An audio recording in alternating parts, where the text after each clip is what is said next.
तर विरोधकांनी रडीचा डाव खेळण्याचा प्रयत्न केला असं अमोल कोल्हे यांनी म्हटलेलं आहे। मैदानात येऊन दोन हात करायचे असतात असं देखील अमोल कोल्हे यांनी म्हटलंय।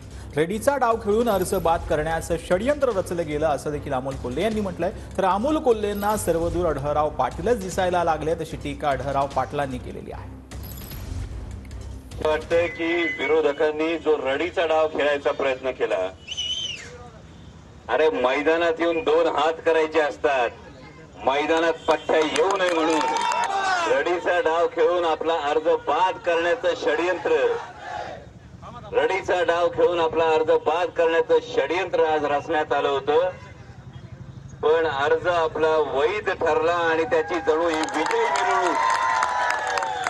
अर्जाची छाननी होती, त्या छाननीमध्ये त्याने कुठला तरी गुन्हा केला होता आणि त्या गुन्हा तो लपवला, अफिडेव्हिट मध्ये लिहिला नाही की म्हणजे आढळरावचं षडयंत्र। अरे बाबा, गुन्हे तू करायचे, पोलीस स्टेशन मध्ये गुन्हेगार तू आहे आणि आढळराव काय करणार?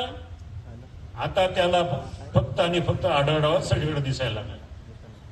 पराभव झाल्यानंतर जसं कोल्हा उसा जातो आणि उंदीर बिळा जातो, तसं त्यांना आता फक्त आढळराव दिसायला लागलेला आहे। म्हणून काळजी करू नका, विजय आपलाच आहे।